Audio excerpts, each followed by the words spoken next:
Assalamualaikum warahmatullahi wabarakatuh. Halo guys, kembali lagi bersama saya Bobby Herien.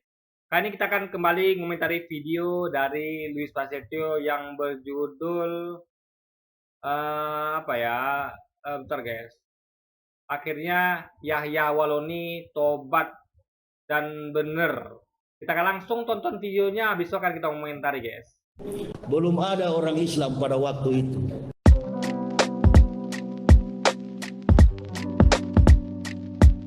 Assalamualaikum, selamat datang kembali di channel ini. Balik lagi dengan saya Luis Prasetyo di sini. Kita akan bahas lagi tentang sesuatu yang harus kita luruskan sih, pembahasan tentang Kristen. Dan kali ini Yahya Waloni telah kembali. Dan Yahya Waloni tumben-tumbenan pemikirannya bener. Dia lagi waras nih guys. Dan ya mantap nih Pak Yahya Waloni kalau udah bener kayak gini ya.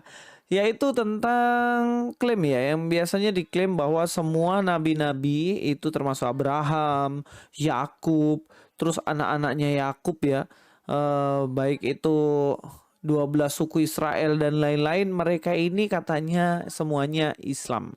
Dan akhirnya ya Itu isi dari Quran ya. Semua ulama umat Islam itu patokan pada Quran. Quran mengatakan bahwa semua nabi beragama Islam, ya kita harus percaya itu. Jadi yang penting tertulis teksnya gitu. Nah, fatalnya di agama Luis tidak seperti itu. Tidak tertulis Yesus menyebut dirinya Tuhan dan menyuruh orang untuk menyembahnya atau menuhankannya, tidak ada. Tapi mereka percaya sesuatu yang tidak pernah Yesus ucapkan. Itu kacau, guys. Nah, kita ada teksnya bahwa semua nabi beragama Islam, ada. Jadi yang nggak boleh itu adalah kita menyangkal sesuatu yang ada teksnya, atau kita melakukan sesuatu yang tidak ada teksnya, itu baru bahaya. Nah, itu dilakukan oleh Louis gitu kan, kedua-duanya. Kita tidak ada guys. Yahya Waloni membantah pendapat ini sendiri. Mari kita langsung aja nonton videonya. Jadi Nabi Ibrahim Islam bukan?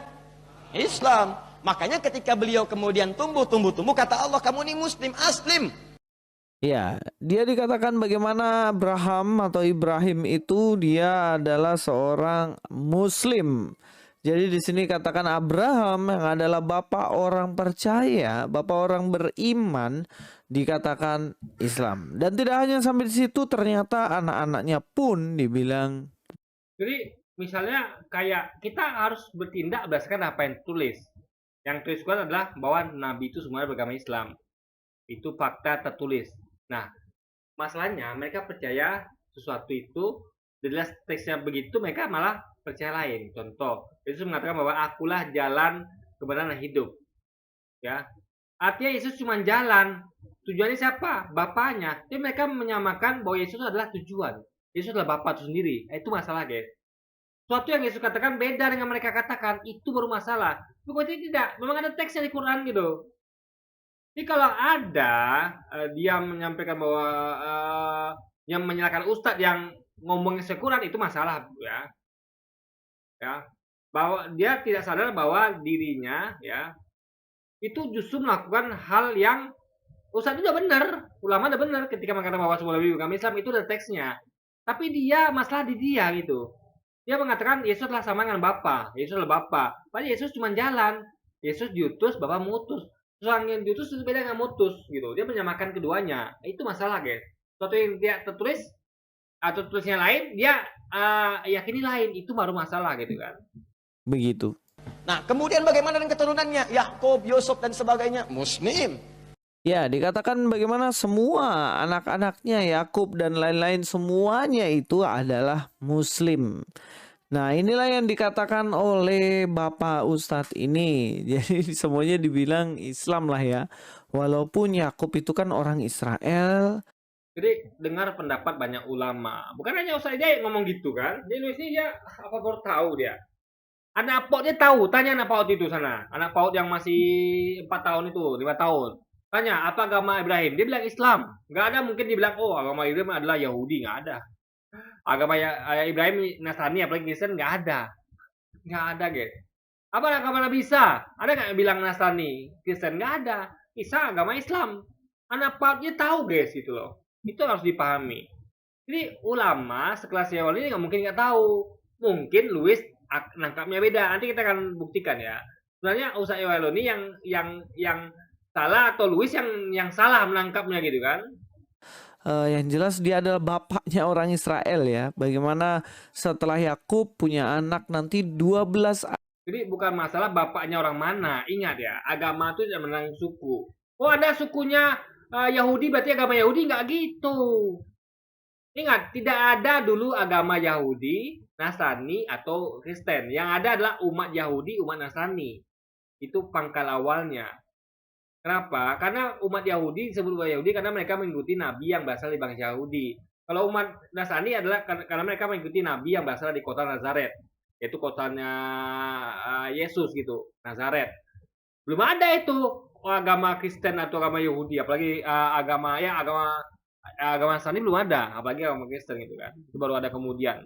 Gitu. Anaknya Yakub ini jadi suku-suku Israel. Ya, kalau mau tanya ya tanya aja orang-orang Israel itu apakah mereka itu Islam sudah dari dulu, ya pasti mereka nggak terima kan. Tapi ternyata ada yang sadar guys, dan akhirnya dia bertobat juga dengan pemikiran-pemikiran. Ini yang ada tanya adalah penganut agama Yahudi yang nggak bakal ngaku mereka, karena mereka sudah nggak murni lagi, ngerti nggak? Nggak murni lagi. Yang harus tanya adalah orang-orang yang sudah berlalu, pengikut Nabi Musa awal, pengikut Nabi Yesus awal, itu ditanyakan gitu. Sebelum agama itu dikacaukan, guys. Ingat dulu ya, Kristen itu awal tuh ada namanya persatuan antara penganut Unitarian yang dipimpin oleh Arius dan kawan-kawan yang masih murni mengikuti ajaran Yesus, yaitu Tauhid, Yesus memang Tuhan cuma Nabi, dengan penganut Trinitarian yang mengaku yang percaya 3 dalam 1 atau Trinitas. Itu berantem gitu guys, ya kan? Nah, jadi orang-orang Arius itu udah hampir nggak ada gitu, karena diberangus gitu. Karena mereka kalah. Karena mereka tidak di backup oleh penguasa Romawi. Ingat ya, waktu itu agama Kristen diadopsi ke Raja Romawi, penguasa Romawi, dan penguasa Romawi itu membackup agama Kristen ini, yaitu orang-orang penganut Trinitarian itu di backup untuk mengalahkan orang-orang yang penganut Unitarian.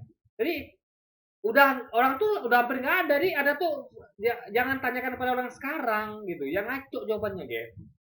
Ya, dia tidak akan mengatakan bahwa oh ini agama Islam, enggak. Tanya orang dulu gitu, yang awal-awal itu. Gitu.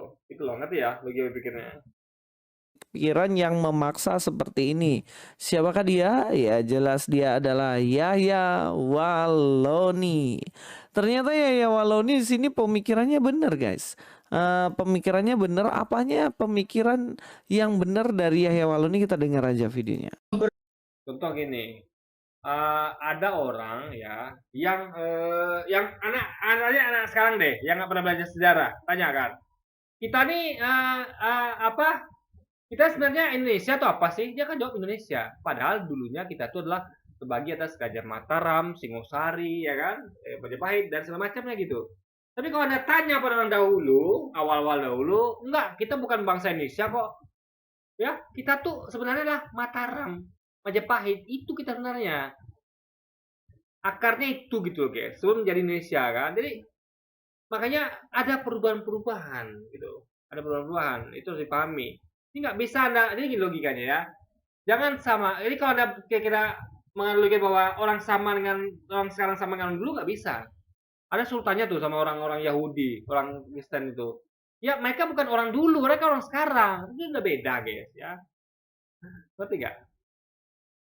Kita harus tanya sama yang original, yang orang-orang yang hidup di masa itu, yang betul-betul masih belum terkontaminasi gitu guys. Ya. Itu harus dipahami. Beritahukan dia adalah nabi terakhir, adalah pendeta Waroka. Nah, nabi terakhir. Dari statement kita tahu bahwa Yahudi sama menyampaikan bahwa Nabi Muhammad itulah nabi terakhir dalam agama Islam. Iya dong, nabi terakhir dalam agama apa? Berarti sebelum nabi terakhir ada nabi sebelumnya. Nabi pembuka, nabi tengah-tengah. Jadi dari statement ini kita tahu bahwa Yani itu ngerti itu, bahwa nabi-nabi itu beragama Islam dan Nabi Muhammad adalah nabi penutup dalam Islam. Jadi ini sudah menjadi dasar bahwa Yani itu tahu betul akan hal itu gitu loh. Luis nggak sampai nalar situ. Nih jangan dia memutar video sampai lanjut. Ini aja dia nggak paham gitu kan.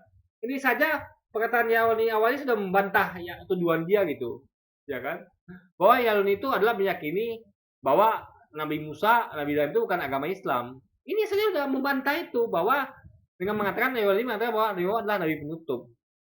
Ngerti? Contoh, ya. Misalnya saya katakan bahwa ada orang mengatakan bahwa Jokowi adalah presiden penutup. Artinya penutup Indonesia ya. Artinya sebelum dia ada presiden lain. Karena dia penutup, pasti ada pembuka, ada tengah-tengah.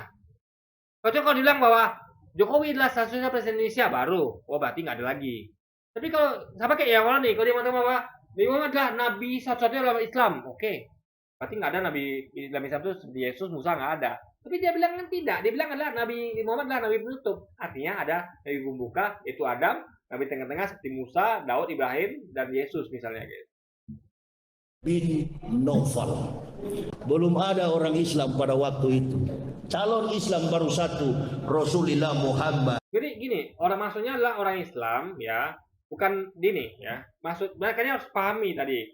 Lihat konteks ayat tadi ya, yang disampaikan tadi bahwa belum ada orang Islam, maksudnya itu belum ada orang yang gini, Islam maksudnya itulah yang Quran, Islam yang Quran, ngerti ya?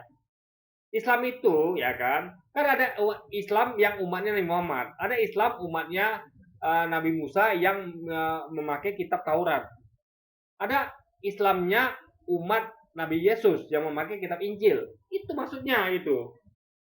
Ya, bukan Islam general, bukan. Karena kalau dia bilang Islam, kalau Anda artikan Islam general, berarti berdasarkan dengan segmen dia tadi mengatakan bahwa Nabi Muhammad itu Nabi penutup. Harusnya dia mengatakan bahwa Nabi Muhammad itu adalah Nabi satu-satunya dalam Islam gitu. Nah, kan harus ada pahami gitu. Ya, makanya kalau kita dengar ulama ceramah, Anda harus pahami tiap kata-katanya, jangan nyasar gitu. Ngerti nggak? Kalau saya udah paham maksudnya walau nih.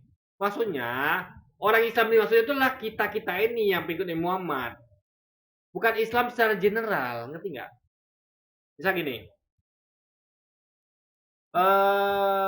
Kayak milenial, ingat ya, misal gini. Misalnya Ustaz Iwaldi mengatakan ada orang mengatakan begini ya, misalnya. Dulu itu belum ada, generasi milenial belum ada.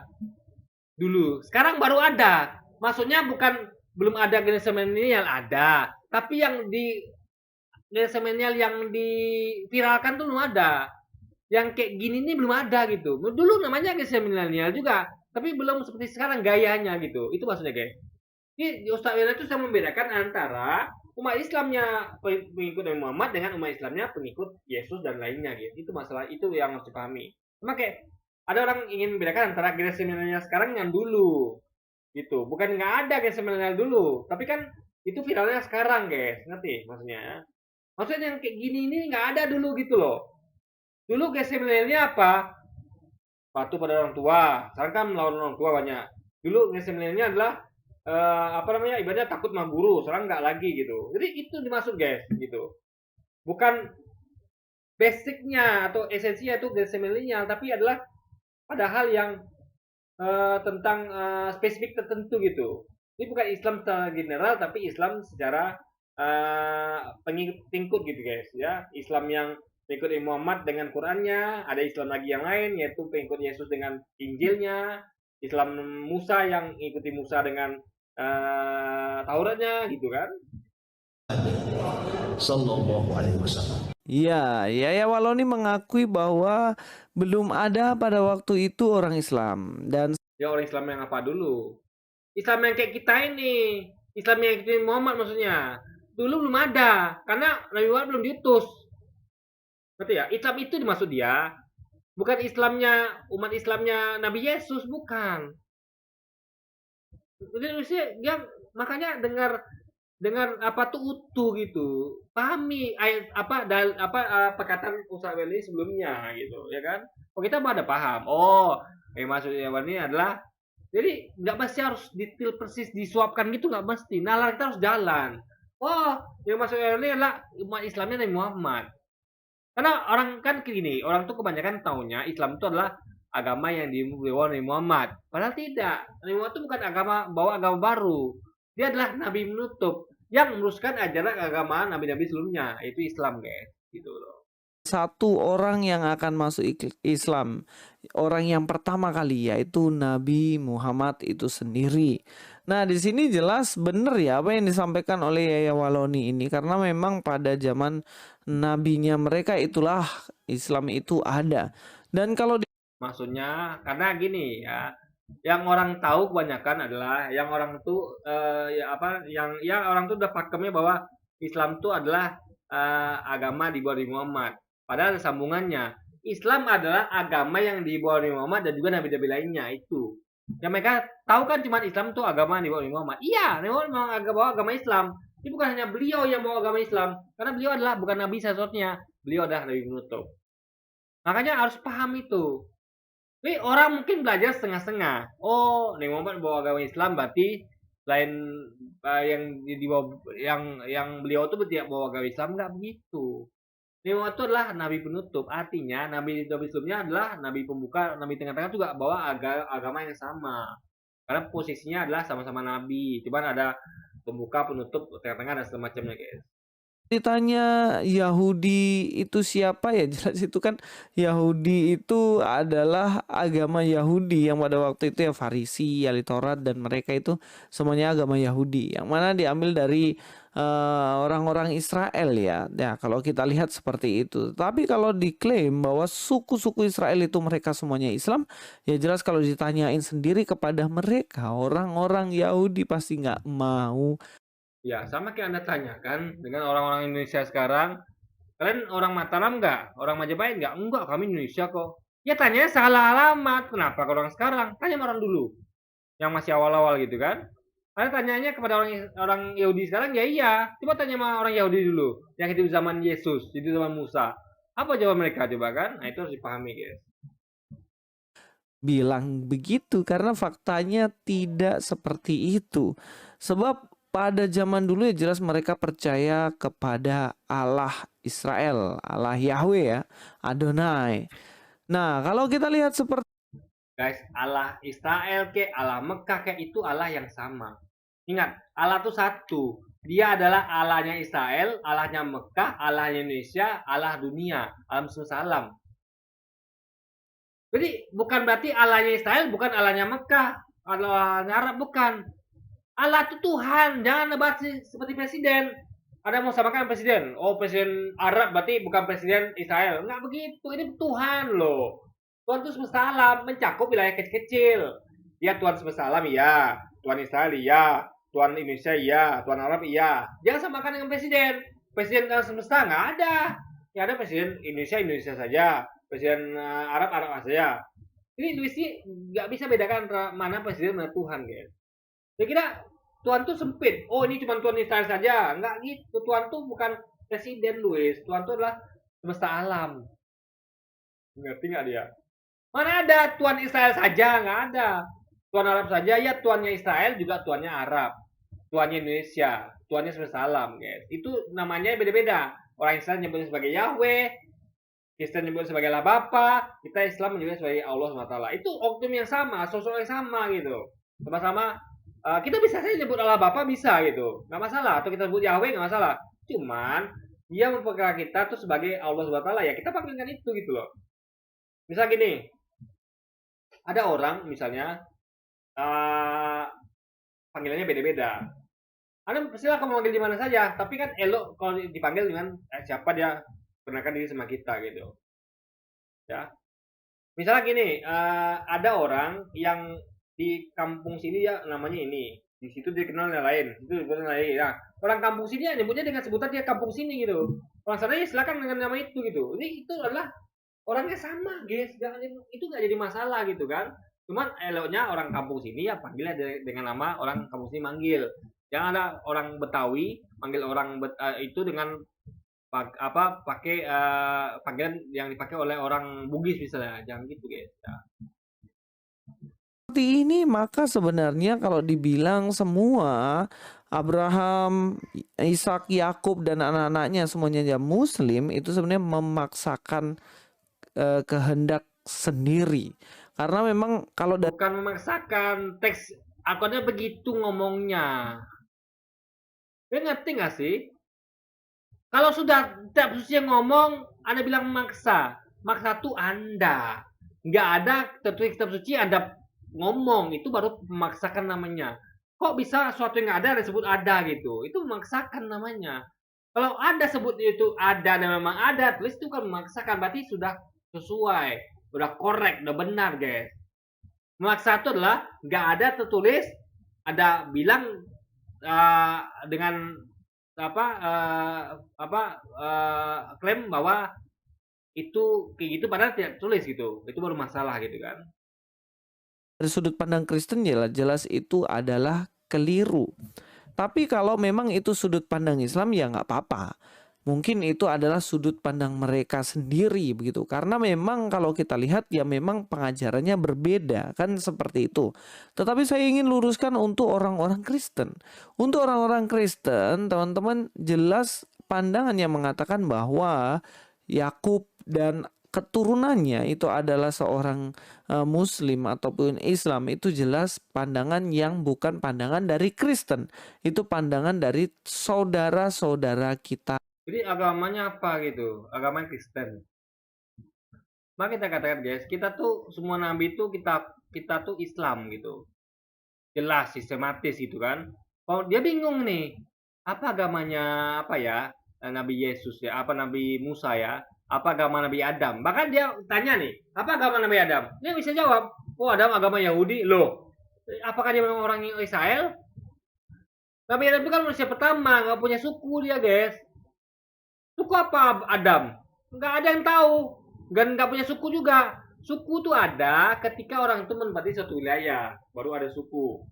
Ya, suku Batak itu orang yang menempati daerah Sumatera Utara misalnya. Suku Jawa orang yang menempati Pulau Jawa. Tapi Adam dulu suku apa coba? Ngerti nggak? Jadi guys ya, apa ya? Ya pokoknya tulisnya harus banyak belajar tentang hal ini gitu kan. Yang Muslim gitu. Karena memang kalau saya lihat apa yang disampaikan itu sejarahnya berbeda gitu. Nah, kita akan lihat apa yang disampaikan oleh Ustadz ini apakah sama dengan yang ada di dalam Kristen. Mari kita dengar ya. Tidakkah kalian perhatikan? Tidakkah kalian simak? Duhai orang yang senang membaca tentang Yakub, Yusuf dan seterusnya keturunannya. Ya, ketika Yakub di ujung akhir hidupnya dalam keadaan mendekat sakaratul maut, yang dipikirkan bukan bagi-bagi warisan, yang dipikirkan bukan masalah dunia, tapi khawatir kalau anak-anaknya tidak memiliki akidah yang sama. Maka dikumpulkan, diberikan nasihat. Nasihat akidah, nasihat akhlak, nasihat persatuan. Supaya keluarganya kokoh, itu manhajnya. Ya, jadi di sini dikatakan bagaimana nasihat Yakub adalah soal akidah dan mereka soal persatuan. Tapi kalau di dalam Kristen jelas berbeda, nggak seperti apa yang disampaikan sama Ustadz ini. Mungkin itu di dalam kitabnya mereka, mungkin ya. Tapi kalau dalam Kristen sendiri jelas itu. Ya, karena kitabnya sudah campur kitab mereka tulis ini dengan kesaksian manusia, jadi kacau guys.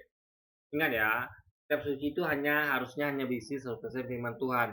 Nggak boleh ada satupun titik berisi dari kesaksian manusia, nggak bisa.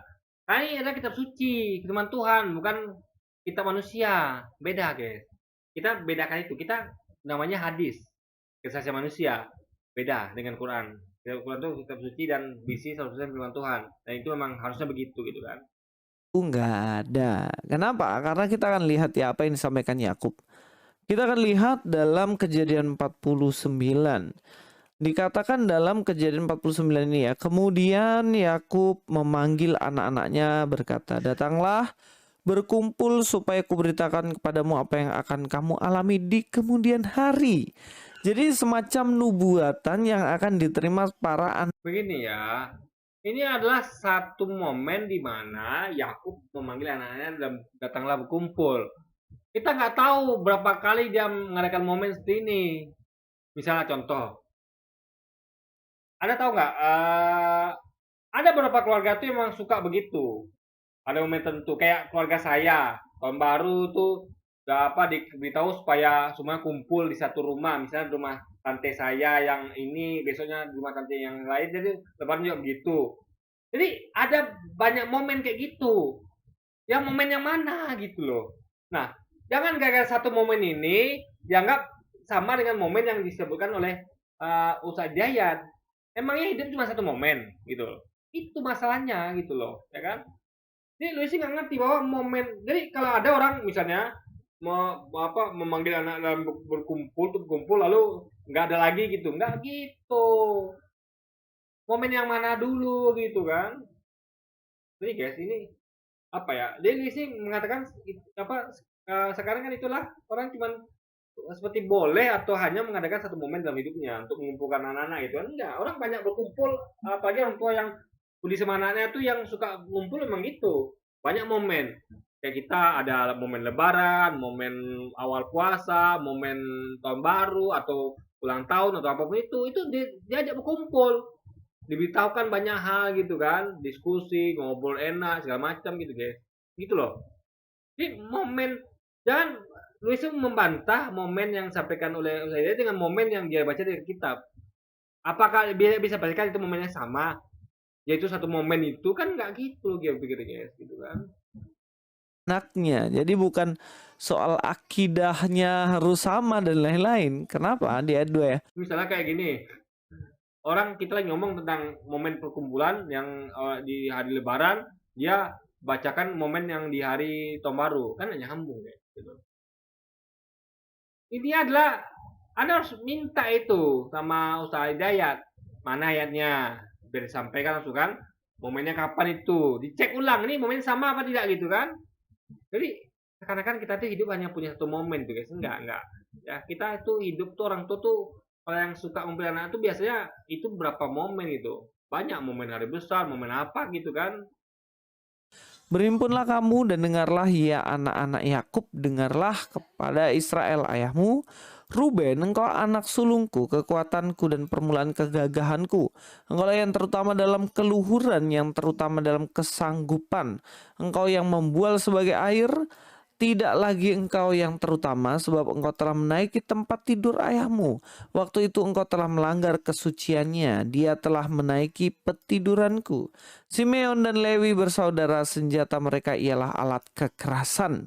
Janganlah kiranya jiwaku turut dalam permupakatan mereka, janganlah kiranya rohku bersatu dengan perkumpulan mereka, sebab mereka dalam kemarahan mereka telah membunuh orang, dan dalam keangkarannya mereka telah memotong urat keting lembu. Nah, satu lagi saya kasih analogi ya, biar gampang cerna. Anggaplah ini adalah momen yang sama. Nah, lu harus pahami, ini kasih pelajaran kayak gini ya. Kan tadi Ustadi bilang mengatakan bahwa dia mengumpulkan anaknya ngajak itu bersatu. Artinya ada masalah di situ. Kalau ada seorang yang mengumpulkan anak-anaknya untuk ngajak bersatu, artinya mereka tidak sedang dalam bersatu, ngerti ya? Ada perpecahan di situ. Nah, tentu perpecahan itu adalah sebabnya. Mungkin ada yang bandel, ada yang nggak sejalan, ada yang nakal gitu kan?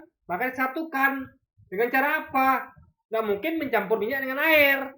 Nggak mungkin yang bersatu disatukan dalam artian gini ya. Jadi menyatukanlah dalam kebaikan gitu. Jadi misal saya punya anak nih, misal ya, memang saya punya anak, maksudnya tuh misal saya punya anak 10 misalnya. Di atas 10 tuh ada yang 2-3 orang jahat. Ya, gara-gara orang baik 2-3 orang jahat nih, mereka berseteru gitu. Saudara yang 7 orang nggak setuju. Nah, itu saya kumpulkan, ajak bersatu. Nah, saya nggak mungkin mengajak bersatu antara minyak dan air. Ya, misalnya kayak orang kan punya minyak dan air misalnya. Nggak mungkin mereka satukan minyak dan air. Jadi minyak adalah misalnya 3 anak bandel tadi, airnya adalah 7 anak tadi. Jadi yang mana yang banyak, yang mana yang baik? Ya air, 7 anak tadi dikumpulkan untuk ngajak bersatu. Jangan ikut yang 3 orang ini, karena mereka adalah minyak gitu guys. Jadi ngajak bersatu orang-orang kepada kebaikan gitu. Yang jadi gimana ngajak bersatu gitu loh, ya kan? Mereka sudah jelas terbukti begitu. Jadi gini loh, dia harus mengerti bahwa ketika ada orang ngajak bersatu, artinya ada ketidaksatuan sebelumnya. Kalau tidak, ngapain ngajak bersatu? Ya, itu logika. Jadi, ini fakta kalau memang ini persatuan gitu kan. Memang ada orang yang jahat di antara mereka, anak-anak ini. Makanya diajak bersatu untuk jangan bersatunya dalam kebaikan. Jangan bersatu campur. Ada kebaikan, ada keburukan, enggak. Jauhi keburukan. Ini bersatunya adalah kebaikan, guys. Dan memang akhirnya harus bersatu yang kebaikan gitu. Jadi nggak ada tuh bersatu yang jahat dengan baik, nggak ada. Ya kamu maksiat ya bersatu sama yang nggak maksiat, nggak ada gitu. Orang pasti mau pisah gitu kan. Orang baik waras akan mengatakan gini, kamu pecandu narkoba ya, kamu tukang zina ya, jangan bercampur sama sini. Ini orang baik ini gitu kan. Nah gitu logikanya guys gitu. Gak ada, oh kamu tukang zina ya, kamu tukang mabuk ya, gabung sini yuk, gabung sama kita orang baik. Mana ada begitu guys. Yang ada orang baik ini makin keluar nanti kan. Jadi dia sudah ngerti tentang persatuan itu apa gitu kan, harusnya logika harus paham guys. Terkutuklah kemarahan mereka sebab amarahnya keras. Terkutuklah kemarahan mereka sebab amarahnya keras. Terkutuklah keberangan mereka sebab berangnya bengis.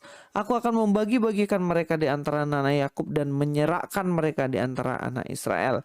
Nah dari sini aja sudah kelihatan bagaimana suatu saat nanti akan terjadi perpecahan, terutama karena Bukan suatu saat nanti, dan terjadi perpecahan ya. Cuman Yakub tuh sedang menerangkan ketegasannya bahwa dia akan begini-begini untuk menghadapi perpecahan, menghadapi anak yang bandel tuh dia akan melakukan itu gitu loh guys. Sudah terjadi perpecahan itu, makanya dia bersatu. Kalau mungkin orang ngajak bersatu kalau tidak ada perpecahan guys ya. Udah bersatu kok ngapain lagi dia bersatu gitu kan? Berarti ada perpecahan dan sudah terjadi tentunya kan. kekerasan dari Simeon ini sendiri. Jadi nasihatnya Yakub itu bukan untuk persatuan. Ini kalau dalam sudut pandang Kristen ya, dalam Itu persatuan dalam kebaikan itu untuk melawan yang batil gitu loh. Ngerti nggak dia nih ya? Misal gini, ada orang Indonesia yang lagi jajah Belanda kita nih ya, zaman penjajahnya nih. Kita ngajak orang berkumpul. Apa kita kumpulkan juga orang yang berpihak pada Belanda jadi cukong Belanda? Ya tidak. Kita mengumpulkan orang-orang yang setia pada NKRI, yang mau berjuang di negeri ini untuk melawan justru orang-orang yang zalim itu, yang malah berkhianat kepada negeri ini dan bergabung dengan menjadi cukongnya Belanda, guys. Itu logika pikirnya. Jadi bersatu itu adalah dalam kebaikan, bukan campur-campur. Ada baik, ada jahat, tidak gitu, guys. Itu kita tuh bersatu ya air dengan air, jangan air dengan minyak, nggak bisa bersatu, guys. Alkitabnya Kristen. Dan itu jelas menunjukkan Apalagi mencampur air bersih dengan air comberan, nggak bisa itu kan. perbedaan. Seperti yang saya bilang tadi, ini jelas menunjukkan perbedaan antara pengajaran dari Pak Ustadz tadi dengan Luis nggak paham. Kalau ada orang ngajak bersatu, artinya ada perpecahan. Contoh sekarang ya, kenapa Prabowo itu ngajak bersatu? Karena ada perpecahan. Kalau nggak ada perpecahan, ngapain diajak bersatu? Nggak pasti perpecahan yang secara fisik atau apa guys ya. Ada beda pandangan saja. Ada yang mau koalisi, ada yang tidak. Kan diajak bersatu itu. Karena ada koalisi. Kalau nggak ada koalisi, misalnya gini, nggak ada PKS, nggak ada Nasdem, ya nggak perlu ngajak bersatu. Udah bersatu kok semuanya pemerintahan. Tapi karena ada yang koalisi, ngajak bersatu. Koalisi mau tarik pemerintahan, itu bersatu namanya. Nggak mungkin bersatu padahal gitu loh. Jadi ya lu nggak paham kalau ada ajakan bersatu berarti ada perpecahan gitu, otomatis itu. Kristen. Jadi untuk supaya tidak salah paham bagi teman-teman yang Justru jujur, ini membuat teman-temannya salah paham guys. Karena dia salah paham gitu kan. Makanya belajar loh Luis ya. Masa gitu aja harus diajarin gitu kan. Aneh gitu saya guys ya kan. Hal kayak gitu aja harus diajarin gitu. Kristen, jangan dipikir apa yang dibilang Bapak tadi itu adalah ajaran Kristen. Tidak ya, berbeda ya. Nah, kita akan Jadi ajaran Kristen aja mengatakan seperti itu, ada persatuan di antara anak Yakub yang baik-baik itu guys. Jadi Bapak itu bersatu untuk melawan kebatilan anak-anak yang jahat gitu loh ya kan. lanjut, Yehuda, engkau akan dipuji oleh saudara-saudaramu, tanganmu akan menekan tengkuk musuhmu, kepadamu akan sujud anak-anak ayahmu. Yehuda adalah seperti anak singa, setelah menerkam engkau naik ke suatu tempat yang tinggi, hai anakku, ia meniarap dan berbaring seperti singa jantan atau seperti singa betina yang siapakah yang berani membangunkannya? Tongkat kerajaan tidak akan beranjak dari Yehuda ataupun lambang pemerintahan dari antara kakinya sampai dia yang datang yang berhak atasnya, maka kepadanya akan takluk bangsa-bangsa. Ini justru nubuatan tentang Yesus Kristus yang disampaikan oleh Yehuda. Enggak, ini fakta yang terjadi. Lihat ya. Tongkat kerajaan tidak beranjak dari Yehuda ataupun lambang pemerintahan dari kakinya sampai dia datang yang beratasnya. Anda lihat, Yesus pernah berkuasa nggak? Ada nggak lambang pemerintahan di Yesus? Kan katanya berarti ini kan adalah warisan dari Yehuda kepada Yesus. Fakta tidak ada itu. Yesus tidak pernah berkuasa, tidak pernah memerintah, artinya ini nubuatan bukan untuk Yesus. Ya, ingat, ini bukan untuk Yesus. Karena Yesus tidak seperti Yehuda. Yehuda berkuasa, memerintah adalah lambang pemerintahan, Yesus tidak ada. Artinya ini gagal kalau disematkan untuk nubuatan untuk Yesus, karena tidak pernah kejadian. Yesus tidak pernah berkuasa, guys, tidak pernah memerintah gitu kan. Dan tidak ada yang takluk bangsa-bangsa pada Yesus, tidak ada. Nggak ada, guys. Ya. Bahkan bangsa Yesus pun itu takluk sama Yunani dan Romawi. Bisa gini, ada orang dimulukan nih, dibuatkan ya. Nanti orang ini akan menaklukkan bangsa-bangsa. Dia dari Indonesia. Dia adalah orang Indonesia yang menaklukkan bangsa-bangsa. Ternyata sampai akhir hidupnya orang ini nggak pernah menguasai satu bangsa pun. Bahkan bangsa Indonesia ini dijajah oleh Belanda. Lalu Anda mau klaim bahwa itu nubuatan dia? Salah. Kalau nubuatan itu benar, maka orang ini harusnya dia kuat di Indonesia, meminta Indonesia, lalu menguasai bangsa lain. Itu baru namanya tepat antara ramalan dengan kejadian. Ini tidak. Ya, jangan menguasai Indonesia. Yang ada dijajah sama bangsa lain gitu kan. Jangan menaklukkan dunia, yang ada dia dijajah sama bangsa lain gitu. Itu logika ya. Artinya nubuatan ini gagal kalau mau dipaksakan untuk disematkan pada Yesus gitu loh, ya kan? Kan oleh Yakub kepada anaknya yang bernama Yehuda. Jadi justru sebenarnya sebelum meninggal itu Yakub memberikan nubuatan. Bukan pesan-pesan supaya menjaga akidah dan lain-lain, tetapi menubuatkan tentang kehadiran itu pesan untuk jaga akidah, bahwa harus jadi orang benar. Akidah itu termasuk akhlak ya, perbuatan benar guys. Jadi akidah itu dirumuskan dalam akhlak, bahwa akidah orang yang berakal tuh begini, ya harusnya begini gitu loh. Itu poin-poinnya. Akidah Muslim adalah tidak boleh mencuri, tidak boleh merampok, tidak boleh bohong, tidak boleh berdusta, ya harus baik pada orang. Itu akidah seorang Muslim gitu. Jadi akidah itu luas skopnya. Semua yang diajarkan agama itu akidah. Bukannya akidah itu adalah percaya ini itu enggak, tapi juga semua hal-hal yang disuruh perintahkan oleh Allah dan semua hal yang dilarangnya itu akidah namanya. Orang yang berhak atas tongkat kerajaan dari keturunan Yehuda. Siapa dia? Ya dia adalah Yesus.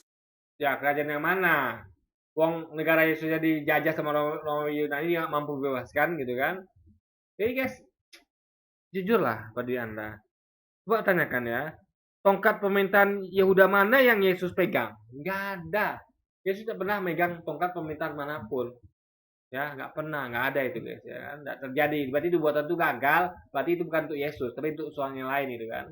Kristus, karena Yesus Kristus adalah keturunan Yehuda, anak Daud dari suku.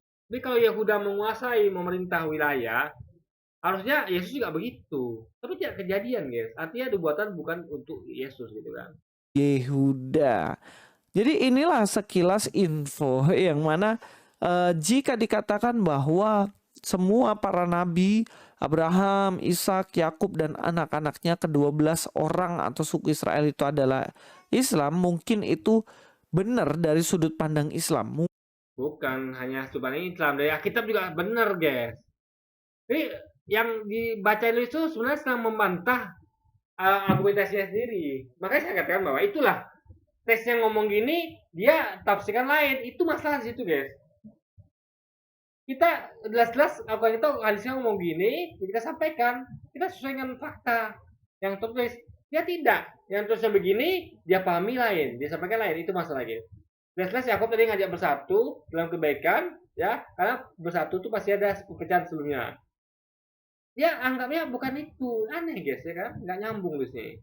Mungkin benar dari sudut pandang Islam, tapi kalau dalam ajaran Kristen sendiri jelas itu bukan ajaran Kristen, ajaran dogma Kristen. Makanya saya bilang bedakan antara ajaran dogma Kristen dengan isi Alkitabnya, beda. Isi Alkitabnya ngomong A, dogmanya bilang B. Kacau guys, beda. Jadi selalu makanya kita ini menjadikan bukti bagi bahwa kita bahwa ada koneksi antara isi Alkitab dengan dogmanya Louis. Lukmannya bilang B, isi Alkitabnya bilang A gitu kan. Jadi justru isi Alkitabnya ngomongnya sama dengan apa yang sampai tadi. Itu adanya perpecahan. Sehingga dia bersatu, dan bersatunya bukan semua orang. Yang baik dan jahat dia bersatu enggak. Yang jahat saja, yang baik saja dia bersatu gitu. Untuk mengurangi yang jahat itu kan, ya kan guys?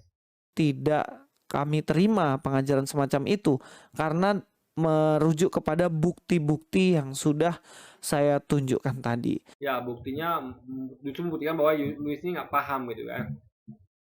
Ya, kira-kira seperti itu. Ya, mudah-mudahan apa yang saya sampaikan ini bisa mencerahkan kita semuanya. Yang ada menyesatkan, bukan mencerahkan, ya kan? Ya, seperti Pak Wahloni kan yang akhirnya sadar tentang apa yang dia sampaikan. Oke. Justru kita sangat sadar dengan apa yang Yaoni sampaikan, dan Yaoni juga sadar dengan apa dia sampaikan. Justru orang kayak Louis nggak sadar dengan apa yang disampaikan Yaoni. Jelas-jelas Yaoni bilang bahwa ya Nemo itu nabi penutup. Itu saja sudah jelas statementnya guys. Kalau ada orang ngomong bahwa ini adalah orang penutup, artinya ada orang membuka dalam satu rangkaian agama yang sama gitu loh guys, ya kan?